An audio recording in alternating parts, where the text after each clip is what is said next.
کەرکووک ئەو شاریکە لە هەزری هەوڵاتیان بە شارێکی ناجەگیر و پڕ تەقینەوە و کاری توندوتیژی ناسراوە کە هەر لە سەرەتای ڕوخانی ڕژەمی باز لە ساڵی 2023ەوە تەقینەوەکان لەو شارە و ناوچەکانی دەوروبەری دەستی پێکرد. ئاماری تەقینەوەکانی ساڵی 2023 لەلایەن دەستگا ئەمنیەکانەوە تۆمار نەکراوە، بەڵکو دەستگا ئەمنیەکانی کەرکووک لە سەرەتای ساڵی 2004ەوە دەستیان کردووە بە تۆمارکردنی ئاماری تەقینەوە و کردەوە توندوتیژەکان.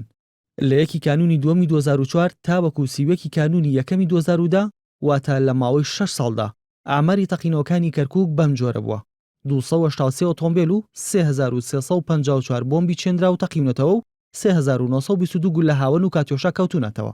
هەر لە ماوەی ئەو 6 ساڵەدا بەهۆی تەقینەوەکانەوە 1011 هاوڵاتی و 483 پۆلیس و 266 سەربازی عێراق و 60 چەکداری سەحوە و 47 ئاسایش کوژراون، واتە کۆی گشتی کوژراوەکان 1867 کەس بووە کە دەکاتە 311 کوژراو بۆ هەر ساڵێک. کۆی گشتی ژماری بریندارەکانیش لە ماوەی ئەو 6 ساڵەدا 8585 کەس بووە. لە ساڵی 2011 ئاماری تەقینەوەکان بەم جۆرە بووە: 14 ئۆتۆمبیل و 215 بۆمبی چێندرا و 189 گول لە هاون و کاتیۆشا کە بەهۆیەوە 66 هاوڵاتی و 48 پۆلیس و 10 سەربازی عێراق و 19 چەکداری سەحوە و 18 ئاسایش کوژراون کە کۆی گشتی کوژراوەکان لە ساڵی 2011دا دەکاتە 161 کەس. هەروەها 942 کەس بریندار بوون. لە ساڵی 2012 ئاماری تەقینەوەکان بەم جۆرە بووە: 59 ئۆتۆمبیل و 321 بۆمبی چێندرا و 216 گول لە هاون و کاتیۆشا کە بەهۆیەوە 103 هاوڵاتی و 71 پۆلیس و 6 سەربازی سوپای عێراق و 12 چەکداری سەحوە و 4 ئاسایش کوژراون کە کۆی گشتی کوژراوەکان دەکاتە 196 کەس.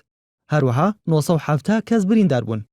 بەراورد بە ساڵی 2011 دەردەکەوێت لە ساڵی 2012دا ژمارەی تەقینەوەکان زیاتر بەو بەهۆیەوە ژمارەی کوژرا و بریندارەکان بەرز بوونەتەوە. ساڵی 2013 ئاماری تەقینەوەکان بەم جۆرە بووە: 74 ئۆتۆمبیل و 649 بۆمبی چێندرا و 219 گول لە هاون و کاتیۆشا کە بەهۆیەوە 334 هاوڵاتی و 68 پۆلیس و 54 سەربازی عێراق و 24 چەکداری سەحوە و 12 ئاسایش کوژراون کە کۆی گشتی دەکاتە 492 کەس. هەروەها لە ساڵی 2013دا کۆی بریندارەکان 1628 کەس بووە. بەراورد بە ساڵی 2012 دەردەکەوێت لە ساڵی 2013دا ژمارەی تەقینەوەکان بە ڕێژێکی بەرچاو زیادی کردووە، بۆتە هۆی زیادبوونی ژمارەی کوژرا و بریندارەکان. لە ناوەڕاستی ساڵی 2014 هێرشەکانی داعش بۆ سەر عێراق دەستی پێکرد و بەشێکی باشووری پارێزگای کەرکووکیان کۆنتڕۆڵ کرد و هێزەکانی پێشمەرگا شوێنەکانی سوپای عێراقیان گرتەوە، بەهۆیەوە ڕێژەی تەقینەوەکان بە شێوەیەکی بەرچاو کەمی کرد.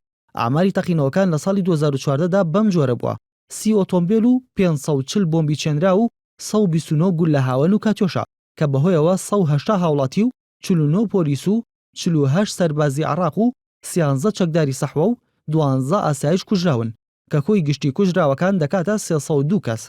هەروەها کۆی بریندارەکان دەکاتە 969 کەس. لە شەژمانگی 2015دا ئاماری تەقینەوەکان بە شێوەیەکی زیاتردا بەزی و بە جۆرێک لەو ماوەیەدا تەنها 2 ئۆتۆمبیل و 42 بۆمبی چێندرا و 55 گول لە هاون و کاتیۆشا تەقینەتەوە کە بەهۆیەوە 27 هاوڵاتی و 16 پۆلیس و 1 ئاسایش کوژراون کە کۆی کوژراوەکان دەکاتە 44 کەس. هەروەها کۆی بریندارەکان لە شەژمانگی 2015دا 143 کەس بووە. بە پێوە ئامارانەی کە خرانە ڕوو دەردەکەوێت لە ناوەڕاستی ساڵی ڕابردوو تا ناوەڕاستی ئەم ساڵ ژمارەی تەقینەوەکان و کوژرا و بریندارەکان لە شاری کەرکووک بە ڕێژەیەکی زۆر کەمی کردووە کە ئەویش هاوکات بووە لەگەڵ شەڕی پێشمەرگە و داعش لە سنوورەکانی باشووری کەرکووک. ڕۆکانجا ڤێنارتی، کەرکووک.